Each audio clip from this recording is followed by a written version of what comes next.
All right, everybody, welcome back. We're really going to geek out today. Yeah, we're talking electric cars, hybrid cars, all that good stuff. And I'm really excited about this one because you send over this article, Oh, yeah. Why Hybrid Cars Suck. And honestly, I got to know what you think about this. Well, I mean, the title certainly grabs your attention, right? Oh, yeah, absolutely. Curt Robbins, he's a senior tech writer, and he doesn't really pull any punches with this one. Not at all. Yeah. So let's break this down, see if hybrids really are, as he says, suck, or if there's more to this story, right? Yeah, and this is important, because hybrids are kind of seen as like this stepping stone between the gas guzzlers we all know. Right. And that all-electric future we're supposedly headed towards. Absolutely. And he goes on to say that even these big companies, Ford, GM, Toyota, even the ones pushing EVs, are really putting a lot of their resources, a lot of their money into hybrids right now. Yeah. So is this just a bridge to a greener future, or what's going on here? Well, so that's what's so interesting about this, right?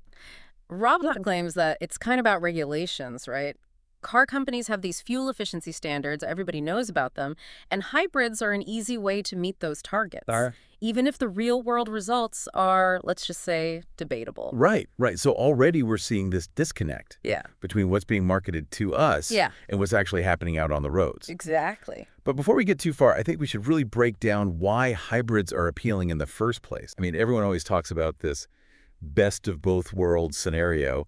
You get the fuel efficiency of an electric car, but you also have that, that gas engine there just in case. Right, the convenience of gas, exactly. So on paper, sounds pretty good. Yeah, for sure. I mean, for certain drivers, it might even hold true, but Right. he really dives into this point where it's like, how hybrids actually work gets totally lost in all the marketing and the hype. Right. We never really think about it. You just hear hybrid and you think, oh, it's magic. Yeah, It's a sips fuel. Right, exactly, exactly. And the thing is, mechanically, these things are more complicated than people realize. Okay. You've got the gas engine, you've got the electric motor, and then you've got this whole battery pack. It's a lot of stuff crammed in there. Yeah. Which brings us to his first main point. Weight. The elephant in the room, right. Or I guess we should say the extra engine block under the hood. There you go.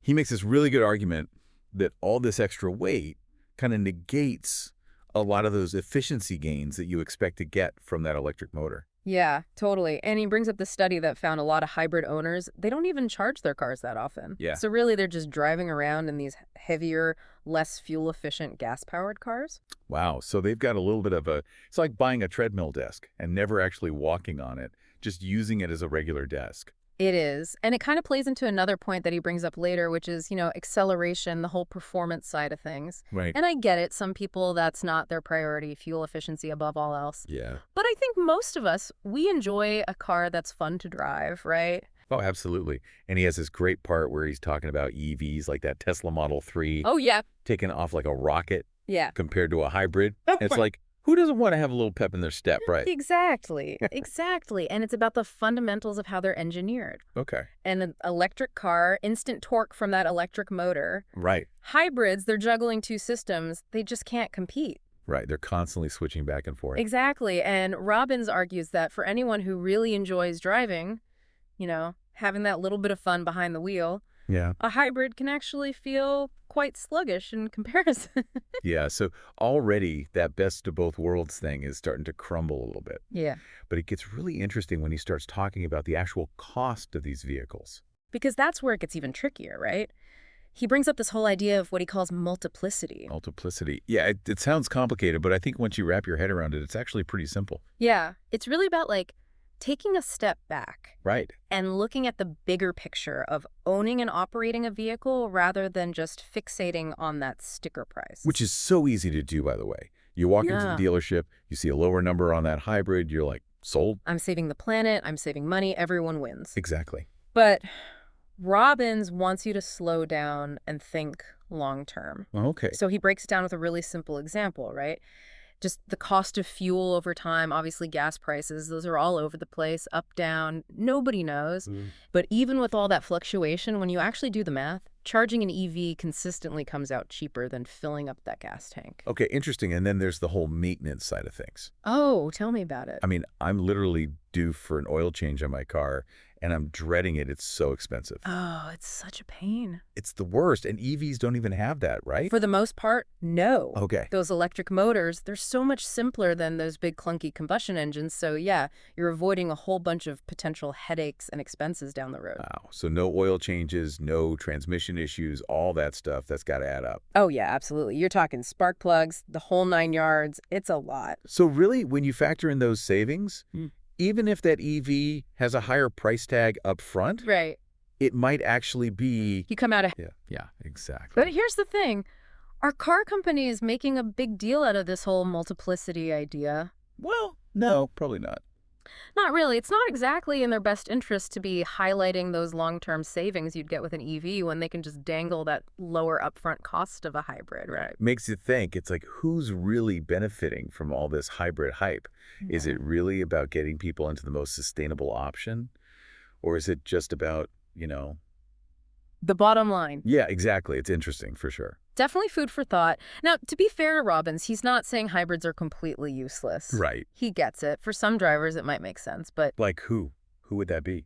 if you're someone who, you're really diligent about plugging in every night, Okay. and you're mainly doing like short city trips, Right. where that electric motor is going to be doing most of the work anyway, Okay.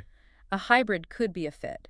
Okay. But if you've got that long highway commute Right. and you're not charging it up as often as you should, Yeah. well, you might actually be losing out on some of those efficiency gains, and it might even end up being worse for the environment and your wallet. Wow. So this best of both worlds thing, it's not so simple after all. Not as simple as they make it seem. Right. And I think that's a big takeaway here. Totally. It's not about saying one type of car is the winner or the loser. It's about giving people the information they need to make a smart choice. Absolutely. We're all about empowering you, the listener, cut through the marketing, understand how this stuff actually works, and then you can pick a car that actually fits your life, your budget, all of that. Right, right. Figure out what actually works for you, which I think goes back to that point that Robbins makes about doing your research. Oh, absolutely, 100%. Don't just blindly trust what those commercials are telling you. Exactly. Look, you want a new car? Fantastic. Do your homework. Right. Don't be afraid to ask the tough questions, Talk to some mechanics, talk to actual EV owners, hybrid drivers. Get the real story. Yeah, get the real deal, because that firsthand experience is super valuable. It really is, and I think a lot of people are surprised by what they hear. Yeah, and speaking of real-world experience, there's this part in the article where Robbins gets kind of personal about his own car buying journey, which I found really interesting. Oh yeah, he drops a bit of a bombshell in there. He does. He's going fully electric for his next vehicle. He is. Yeah. Wow. Which, it's one thing to hear it from us, Right. but this is a guy who's deep in the tech world. He really gets the ins and outs of both hybrids and EVs. Right. It's not like he's just talking out of his hat. He knows what's up. Exactly. And he's making a very conscious decision here. It kind of makes his whole argument more convincing, It does, right. Like he's put in the work, weighed all the options. And for him personally, an EV just makes the most sense. Yeah, exactly. It's not just talk. He's actually backing it up with his own choices, which I respect. Definitely. And it brings up a really important point that I think sometimes gets lost in all the back and forth about EVs versus hybrids. What's that? The electric car world is changing so quickly, it's really evolving at an incredible pace right now. Oh, absolutely. I mean, even just thinking about how much batteries have improved, how much further you can drive on a single charge. Right, exactly. And charging times are way faster than they used to be. Plus, there are so many more models to choose from now. It's not just a handful of luxury cars anymore. Yeah, it's true. It feels like every other commercial on TV these days is for some new electric SUV or pickup truck. Totally. And that's a good thing because all that competition means prices are going to keep coming down and the technology is just going to keep getting better. Right. So what seemed like kind of a risky or impractical idea a few years ago, like buying an electric car. Yeah. It's becoming more and more normal. Totally. And I think it makes this whole hybrid versus EV debate kind of a moot point, Like maybe in a few years we won't even be having this conversation because EVs will just be the obvious choice for everybody. Yeah, that's an interesting thought, and it kind of makes you realize how important it is to just stay open-minded about all this, right? 100%. And I think that's a big part of what Robbins is getting at in the article. It's like, don't get so stuck in your ways that you miss out on the new, better way of doing things just because it's different. Right. Be willing to learn and adapt as things change, which is Honestly, kind of a perfect way to sum up why we do this show in the first place. Right. Totally. It's not about just telling people what to think. It's about exploring different perspectives, challenging those assumptions we all have. Right, because at the end of the day, real knowledge is more than just memorizing a bunch of facts. Oh, for sure. It's about being able to actually use that information to make smart decisions, to navigate a world that's constantly throwing new things at us. Absolutely. So, as we wrap up our deep dive into the world of hybrids and EVs, what are some of the big takeaways for our listeners? Well, first off, hybrids, maybe not as eco-friendly as we've been led to believe. Yeah, there are definitely some hidden downsides there, the performance limitations, the questions about fuel efficiency, and of course, we can't forget about the marketing hype. They always make it sound better than it really is. Right. But at the same time, the EV market is booming. It's getting more and more affordable every day. The technology is amazing. It really is, and that's only going to continue. I think we're on the verge of some really incredible breakthroughs. Totally. So whether you're team hybrid, team EV, or just trying to figure it all out, Yeah, you're not alone there. the important thing is to be informed, do your research, ask the tough questions, and don't just assume that what you hear on a commercial or from a salesperson is the whole story. Couldn't have said it better myself. Get out there, do your homework, and then make the choice that's right for you. That's what it's all about.